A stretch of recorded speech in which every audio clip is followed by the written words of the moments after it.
찬송가 263장 찬양 드리도록 하겠습니다. 찬송가 263장입니다.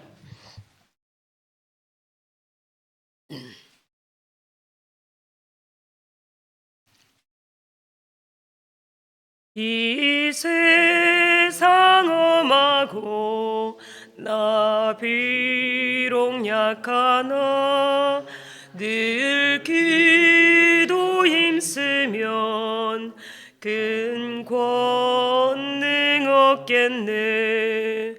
주의 은혜로 대속받아서 피와 같이 붉은 죄는 같이 이겠네. 주님의 권능은 한없이 크오니 돌 같은 내 마음 곧 녹여주소서. 주의 은혜로 대속받아서 피와 같이 붉은 죄는 같이 이겠네.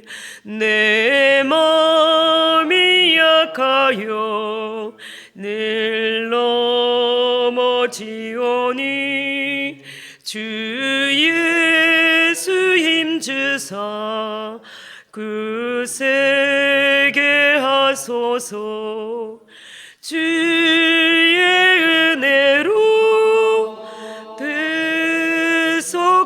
대속받아서 피와 같이 붉은 죄는 같이 이겠네. 죄사함 받은 후 새 사람 되어서 주 앞에 서는 날 늘 찬송하겠네. 주의 은혜로 대속받아서 피와 같이 붉은 죄는 같이 이겠네. 아멘. 신앙 고백 드리겠습니다. 나는 전능하신 아버지 하나님 전지의 창조주를 믿습니다. 나는 그의 유일하신 아들 우리 주 예수 그리스도를 믿습니다. 그는 성령으로 잉태되어 동정녀 마리아에게서 나시고 본디오 빌라도에게 고난을 받아 십자가에 못 박혀 죽으시고 장사된 지 사흘 만에 죽은 자 가운데서 다시 살아나셨으며 하늘에 오르시어 전능하신 아버지 하나님 우편에 앉아 계시다가 거기로부터 살아있는 자와 죽은 자를 심판하러 오십니다.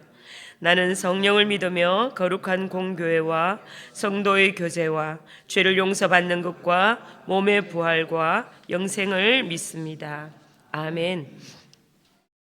오늘 하나님의 말씀은 창세기 37장 18절에서 36절 말씀입니다.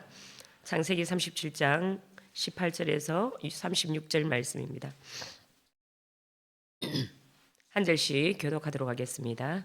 요셉이 그들에게 가까이 오기 전에 그들이 요셉을 멀리서 보고 죽이기를 꾀하여 소리되 꿈꾸는 자가 온도다. 자 그를 죽여 한 구덩이에 던지고 우리가 말하기를 악한 짐승이 그를 잡아먹었다 하자. 그의 꿈이 어떻게 되는지를 우리가 볼 것이니라 하는지라. 루벤이 듣고 요셉을 그들의 손에서 구원하려 이르되 우리가 그의 생명을 해치지 말자. 루벤이 또 그들에게 이르되 피를 흘리지 말라. 그를 광야 그 구덩이에 던지고 손을 그에게 대지 말라 하니 이는 그가 요셉을 그들의 손에서 구출하여 그의 아버지에게로 돌려보내려 함이었더라. 요셉이 형들에게 이르매 그의 형들이 요셉의 옷 그가 입은 채색 옷을 벗기고 그를 잡아 구덩이에 던지니 그 구덩이는 빈 것이라. 그 속에 물이 없었더라. 그들이 앉아 음식을 먹다가 눈을 들어본즉 한 무리의 이스마엘 사람들이 길앗에서 오는데 그 낙타들의 향품과 유향과 모략을 싣고 애굽으로 내려가는지라. 유다가 자기 형제에게 이르되 우리가 우리 동생을 죽이고 그의 피를 덮어둔들 무엇이 유익할까? 자, 그를 이스마엘 사람들에게 팔고 그에게 우리 손을 대지 말자. 그는 우리의 동생이요 우리의 혈육이니라 하매 그의 형제들이 청종하였더라. 그때에 미디안 사람 상인들이 지나가고 있는지라 형들이 요셉을 구덩이에 끌어올리고 언 20의 그를 이스마엘 사람들에게 팔매 그 상인들이 요셉을 데리고 애굽으로 갔더라. 르우벤이 돌아와 구덩이에 이르러 본즉 거기 요셉이 없는지라 옷을 찢고 아우들에게로 되돌아와서 이르되 아이가 없도다. 나는 어디로 갈까? 그들이 요셉의 옷을 가져다가 수염소를 죽여 그 옷을 피에 적시고 그의 채색 옷을 보내어 그의 아버지에게로 가지고 가서 이르기를 우리가 이것을 발견하였으니 아버지 아들의 옷인가 보소서 하매 아버지가 그것을 알아보고 이르되 내 아들의 옷이라 악한 짐승이 그를 잡아먹었도다. 요셉이 분명히 찢겼도다 하고 자기 옷을 찢고 굵은 배로 허리를 묶고 오래도록 그의 아들을 위하여 애통하니 그의 모든 자녀가 위로하되 그가 그 위로를 받지 아니하여 이르되 내가 슬퍼하며 수올로 내려가 아들에게로 가리라 하고 그의 아버지가 그를 위하여 울었더라. 함께 읽겠습니다. 그 그 미디안 사람들은 그를 애굽에서 바로의 신하 신의 대장 보디발에게 팔았더라. 아멘. 오늘 말씀은 꿈이 어떻게 되나 보자라는 제목을 가지고 함께 말씀을 나누겠습니다. 하나님이 이렇게 택하신 믿음의 사람을 하나님의 뜻에 따라 쓰시고자 할 때에 먼저 어려움을 만나게 하는 것이 하나님이 흔히 사용하는 하나님의 방법 중에 하나입니다. 하나님께서는 요셉을 높여주시겠다고 이렇게 꿈을 주셨지만 오늘 말씀을 보면 눈앞의 현실에서는 요셉은 형들에게 배신을 당해서 구덩이에 던져져서 인생 밑바닥으로 흘러 곤두박질 치는 그런 모습을 이렇게 보게 됩니다. 오늘 본문에 나오는 요셉은 그가 꿈 때문에 어린 나이에 고난의 길로 이렇게 접어들게 되는 모습이죠. 우리가 잘 알고 있듯이 요셉은 야고보 11번째 아들입니다. 그리고 사랑했던 라헬로부터 나왔던 그런 아들이었죠. 아버지의 특별한 사랑을 받았던 이 요셉은 다른 이복 형제들로부터 시기와 대상이 되고 말았습니다. 형들은 아버지를 편애를 받는 이 요셉이 얼마나 밉고 또 시기 질투를 많이 했는지 모릅니다. 거기다가 자신들이 조금이라도 잘못한 것이 있으면 여지없이 아버지에게로 고자질하는 요셉이 밉기만 했던 것입니다. 그런 형들의 마음을 잘 아는지 모르는지 요셉은 어느 날 자신의 꿈 이야기를 이렇게 형들에게 자랑삼아 늘어놓게 되죠. 6절과 7절 말씀에 보면 요셉이 그들에게 이르되 정하건대 나의 꿈을 들으시오. 우리가 밭에서 곡식을 묵더니 내 단은 일어서고 당신들의 단은 내 단을 둘러서서 절하더이다 라고 이렇게 말씀을 하죠. 이야기를 들은 형들은 네가 우리를 다스리겠다는 것이냐 하면서 요셉을 더 이렇게 미워하게 되었습니다. 그러나 이것도 아랑곳하지 않고 요셉은 또 얼마 후에 자신의 꿈 이야기를 또 하게 되죠. 내가 꿈을 꾼즉 해와 달과 11별들이 내게 절하더이다 라고 또 이야기를 합니다. 이번에는 아버지인 야곱도 요셉을 꾸짖게 됩니다. 그러나 야곱은 이 요셉의 꿈을 결코 흘려보내지 않고 마음에 새겨두었죠. 이러한 야곱 집안에 너무나 많은 문제들이 있었습니다. 야곱의 편애가 얼마나 많은 형제들에게 상처를 주었겠습니까? 야곱도 어릴 때 어머니 리브가로부터 받은 그 편애로 인하여서 가족과 헤어져 살아야 하는 비극을 이렇게 겪지 않았습니까? 그러한 비극이 오늘 자식들에게까지 많은 영향을 미치게 된 것입니다. 18절과 19절 말씀에 보면 요셉이 그들에게 가까이 오기 전에 그들이 요셉을 멀리서 보고 죽이기를 꾀하여 서로 이르되 꿈꾸는 자가 오는도다 라고 합니다. 요셉이 형들에게 가까이 갈 때 멀리서 동생을 봤는데도 한눈에 알아보았습니다. 요셉은 아버지가 입혀준 그 눈에 띄는 채석옷을 입고 다녔기 때문에 형들이 한눈에 알아봤죠. 채석옷은 요셉을 향한 아버지의 편애의 상징이었습니다. 그런데 특별한 사랑을 담아서 지었던 이 채색옷이 결과적으로 요셉의 생명을 위협하는 셈이 되었습니다. 형들이 저기 꿈 대상이 온다. 형들이 사용한 표현은 단순한 꿈꾸는 자가 아닌 꿈들의 주인 혹은 꿈들의 명수라는 뜻을 가지고 있습니다. 즉 이 말은 조롱과 경멸 그리고 정오심을 나타내는 말로 꿈쟁이 또 몽상가라는 뜻을 가지고 있기도 합니다. 이것이 이제 형들의 미움을 사서 요셉이 노예로 전락할 수밖에 없었던 결정적인 동기가 되었죠.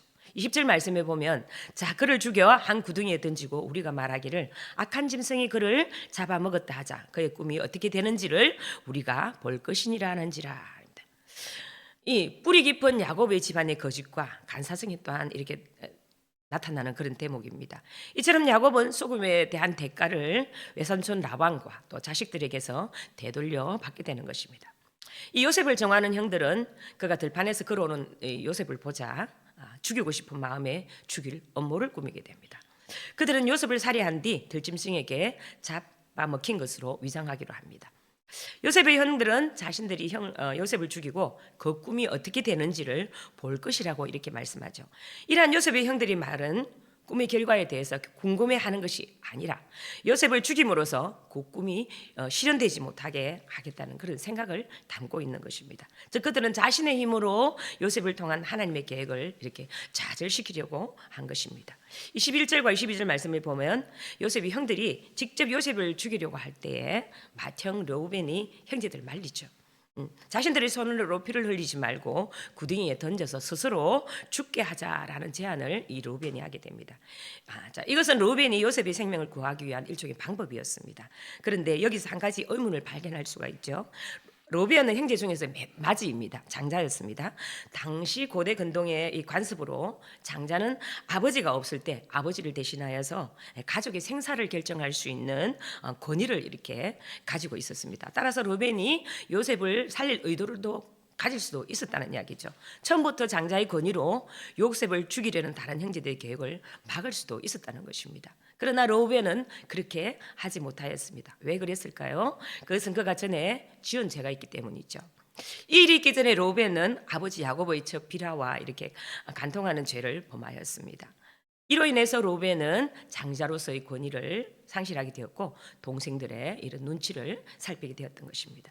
23절과 24절 말씀에 보면 요셉이 형들에게 이르매 그의 형들이 요셉의 옷 곧 그가 입은 채색 옷을 벗기고 그를 잡아 구덩이에 던지니 그 구덩이는 빈 것이라 그 속에 물이 없더라 라고 이렇게 얘기합니다. 요셉은 형들을 보고 반가운 마음이 갔지만 그 형들은 요셉을 잡아서 채색 옷부터 벗기고 광야의 구덩이에 그만 집어 던지고 마는 것입니다. 이처럼 요셉은 하나님의 주신 꿈으로 인해서 구덩이에 던져지는 이런 신세가 되었습니다. 요셉은 형들에게 배신을 당하고 굶겨 죽임을 당해서 이제 인생의 밑바닥으로 떨어진 것입니다. 시편 40편 2절 말씀에 보면 나를 기가 막힐 웅덩이와 수렁에서 끌어올리시고 내 발을 반석 위에 두사 내 걸음을 견고하게 하셨도다 라는 말씀입니다. 가장 가까운 사람들에게 기가 막힐 정도로 버림을 받거나 배신당해 본 분들은 사람의 인간성이라는 것이 도대체 어떤 것인지를 제대로 말할 수가 있는 분들이죠. 가족들에게, 친구들에게, 또 가장 믿었던 사람들에게 쏘가서 밑바닥으로 떨어지게 되면 그들을 또 이렇게 너무 실망감에 접어들다 보면 미워하지도 않고 사람이 아무것도 아니라는 것을 이렇게 깨닫게 되기도 하죠. 그리고 오직 우리가 하나님만을 바라볼 수밖에 없는 상황이 됩니다. 그러나 많은 사람들을 또 원망하며 또 살아갈 힘을 잃고 평생 회복 불가능한 모습으로 살아가기도 하죠. 나는 자연인이다라는 프로그램을 우리가 가끔씩 봅니다. 그 프로를 보면 가끔씩 그런 사람이 있더라고요. 사람으로부터 배신당하고 사람이 싫어서 산골짜기에 홀로 살아가는 사람이 있습니다. 얼마나 그 배신감이 큰지 혼자 은둔 생활을 하면서 그렇게 사람과의 단절 생활을 하면서 살아가죠.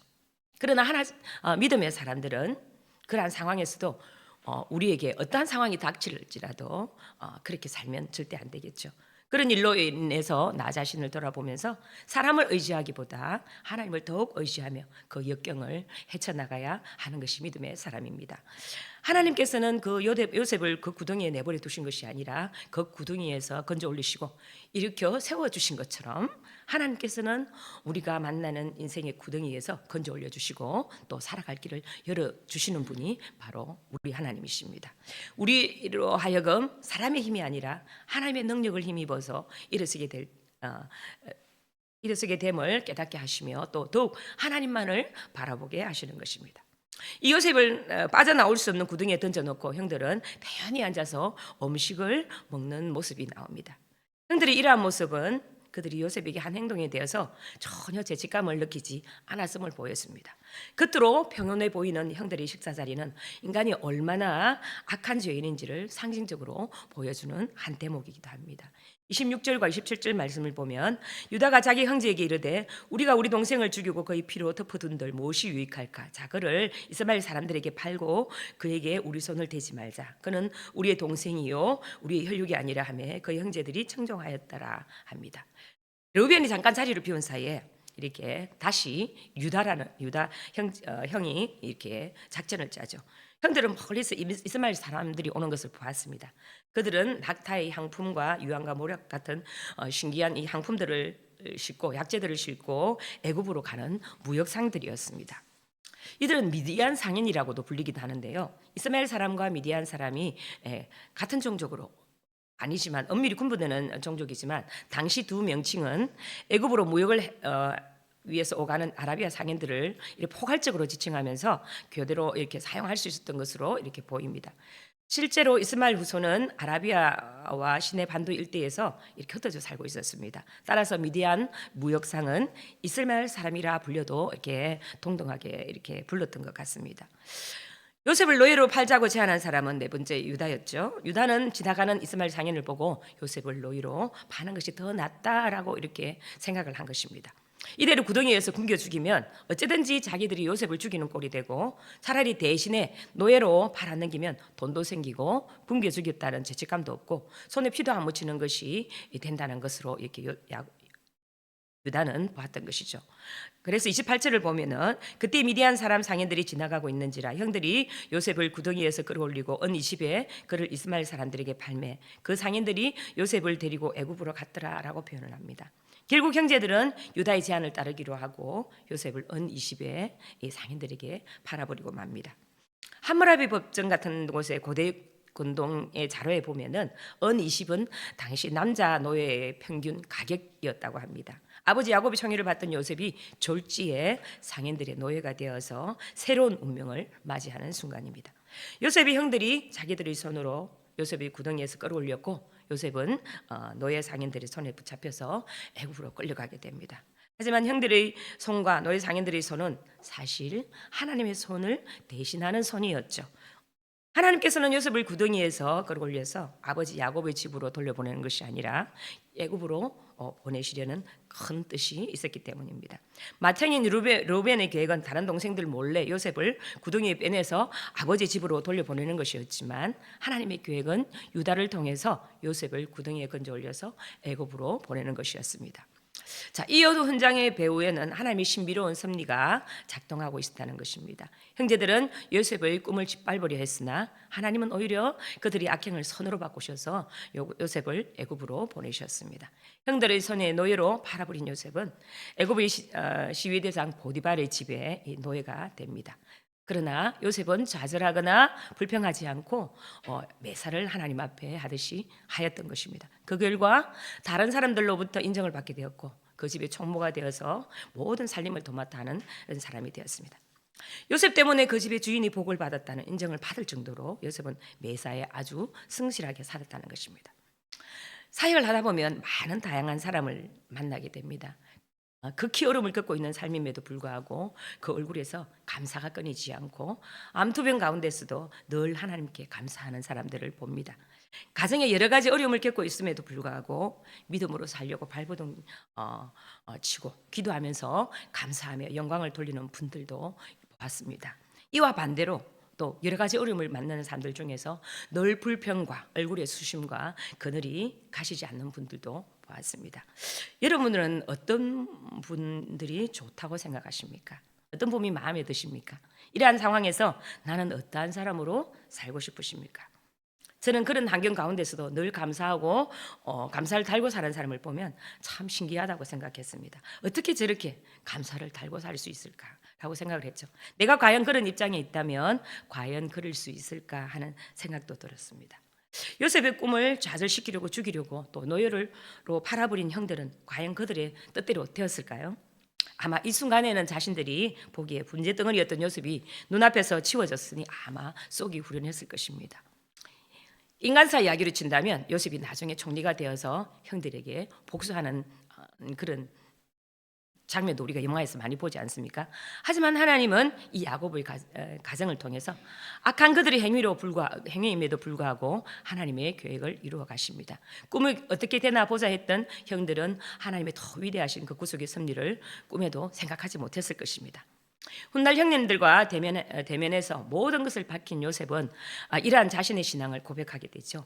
하나님이 큰 구원으로 당신들의 생명을 보존하고 당신들의 후손을 세상에 두시려고 나를 당신들 앞서 보내셨나니 그런즉 나를 이리로 보낸 자는 당신들이 아니라 하나님이시라라고 이렇게 창세기 45장에서 고백합니다. 인간의 눈으로 보기에는 모든 것이 끝난 것처럼 보여도 바로 그곳에서 하나님의 역사는 시작된다는 것을 우리는 깨달아야 합니다. 하나님의 사람은 어떠한 경우에도 하나님께서 도와주십니다. 형통하게 하십니다. 바울이 말하기를 우리가 알거니와 하나님을 사랑하는 자 그 뜻대로 부르심을 입은 자들에게는 모든 것이 합력하여 선을 이루느니라 라고 로마서에서 말씀을 합니다. 모든 것을 합력하게 하여서 선을 이루시는 하나님을 의지하고 모든 상황에서 믿음으로 일어서는 성도들 되시기를 소망합니다. 요셉이 노예로 있을 때 감옥에 있을 때에도 함께 해주시고 애굽의 총리로 인도하신 하나님께서 여러분과도 함께하여 주실 것입니다. 무릇 하나님께서 난 자마다 세상을 이기느니라. 세상을 이기는 승리는 이것이니 우리의 믿음이니라 라고 하신 말씀처럼 지금 우리는 하나님의 승리 안에서 믿음으로 살기 위해서 열심히 살아가고 있는 성도들입니다. 어떤 상황에도 굴하지 않고 믿음으로 늘 승리하는 여러분 되시기를 주님의 이름으로 축복합니다. 기도하겠습니다. 사랑이 많으신 아버지 하나님, 오늘도 주님 말씀 가운데 하나님을 사랑하는 백성을 내버려 두지 아니하시고 고난 가운데서도 늘 함께하여 주시고 위험한 일을 당하거나 악한 자들의 위협 가운데서도 지키시는 하나님을 바라보게 하여 주시니 참으로 감사합니다. 하나님, 인간의 그 악함 또한 악함을 선함으로 재료로 삼으셔서 놀라운 일들을 행하시는 분이심을 믿습니다. 우리를 힘들게 하는 그 사람조차도 하나님의 거대한 섭리 아래서 우리를 빚어가시는 도구로 사용하심을 또한 오늘 말씀 가운데 보았습니다. 오늘도 뜻하지 않은 어려움과 고난 속에서도 때로는 나의 실수와 문제로 내 인생의 최악으로 흐를지라도 우리 삶 가운데 말씀으로 개입하여 주셔서 놀라운 하나님의 사람으로 만들어가고 있다는 것을 잊지 않게 하여 주시옵소서. 늘 하나님만 바라보며 믿음으로 살아가게 하여 주시옵소서. 오늘의 삶도 주님의 인도하여 주실 줄로 간절히 믿사옵고 우리를 사랑하시는 우리 주 예수 그리스도 이름으로 기도드립니다. 아멘. 하늘에 계신 우리 아버지 이름을 거룩하게 하시며 아버지의 나라가 오게 하시며 아버지의 뜻이 하늘에서와 같이 땅에서도 이루어지게 하소서. 오늘 우리에게 일용할 양식을 주시고 오늘 우리에게 잘못한 사람을 용서하여 준 것 같이 우리 죄를 용서하여 주시고 우리를 시험에 빠지지 않게 하시고 악에서 구하소서. 나라와 권능과 영광이 영원히 아버지의 것입니다. 아멘. 오늘 기도 제목을 함께 나누겠습니다. 주일 예배와 자녀들을 위해서 함께 기도하겠습니다. 전 성도가 주일을 성수하며 예배를 통해서 하나님의 임재를 경험하도록 또 예배를 인도하는 사역자와 찬양대 봉사자들이 즐거이 헌신하는 주일이 되도록 매주 등록하는 인원이 많아지고 새 가족들이 성장하고 소그룹 목장에 잘 정착하도록 수험생과 또 취업준비생들과 군복무와 타지에 있는 자녀들을 강건하게 지켜주시도록 미취학 아동들과 영아들에게 건강과 지혜를 주시도록 결혼 정정이 있는 청년들에게 배우자를 허락하시고 결혼 후 자녀를 가지기를 원하는 가정에 태문을 열어주셔서 건강하게 출산할 수 있도록 우리 주여 외치고 함께 기도하겠습니다. 주여, 살아계신 아버지 하나님, 오늘도 하나님 말씀을 보면서 하나님 늘 우리와 보이지 않는 곳에서 눈동자와 같이 지켜주시는 하나님을